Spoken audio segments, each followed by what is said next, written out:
घडामोडींमध्ये एक धक्कादायक बातमी समोर येते। लोकलमधून तोल गेल्यानं एका तरुणाचा मृत्यू झाल्याची घटना समोर आली आहे। ही दुर्दैवी घटना मुंब्रा ते कळवा मार्गावर घडली आहे। गेल्या 2 महिन्यातील ही 5वी घटना असल्यानं नागरिकांमधून रोष व्यक्त केला जातोय। तर प्रवाशांच्या सुरक्षेचा प्रश्न पुन्हा एकदा यामुळे ऐरणीवर आलाय। अद्याप या मृत तरुणाची ओळख पटलेली नाहीये।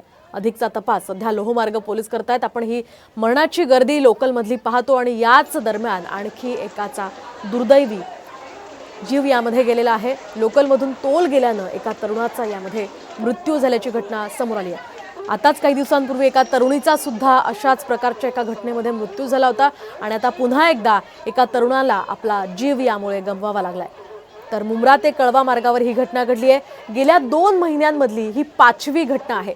5 जणांनी आतापर्यंत लोकलच्या गर्दीत आपले जीव गमावलेले आहेत। त्यामुळे पुन्हा एकदा या प्रवाशांच्या सुरक्षेचा प्रश्न ऐरणीवर आला। या संदर्भात आपण अधिक माहिती जाणून घेऊयात आमचे प्रतिनिधी विकास काटे यांच्याकडून। विकास, काय सांगाल, एका तरुणाला पुन्हा एकदा आपला जीव लोकलमधून तोल गेल्यानं गमवावा लागलाय, काय अधिकचे अपडेट्स, काय नेमकं घडलंय? एका तरुणाला बसलेला आहे।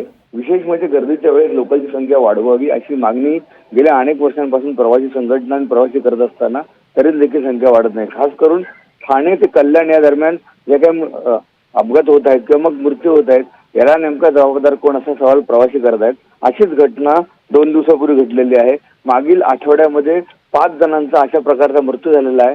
ठाणे ते कल्याण दरम्यान जे काही सेवा आहे ती नेहमी एकतर विस्कळीत होते किंवा मग अपघात होतो, त्यामुळे मृत्यू होतो। त्या घटनेनंतर देखील अजून देखील प्रशासनाला जाग आलेली नाहीये, तरी याकडे प्रशासन लक्ष द्यावे अशी मागणी प्रवासी करत आहेत। अगदी नक्कीच धन्यवाद विकास, दिलेल्या या सविस्तर माहितीसाठी। आपण पाहतोय प्रशासनाने या संदर्भात लवकरात लवकर उपाययोजना कराव्यात अशी मागणी वारंवार केली जाते। मात्र प्रशासन याकडे दुर्लक्ष करतंय का असा प्रश्न इथे निर्माण होतोय, कारण 2 महिन्यांमध्ये तब्बल 5 जणांचे जीव गेलेले तरी सुद्धा प्रशासनाला जाग येत नाही आणि प्रशासनाला आता कधी जाग येणार हेच पाहणं अतिशय महत्त्वाचं ठरणार आहे।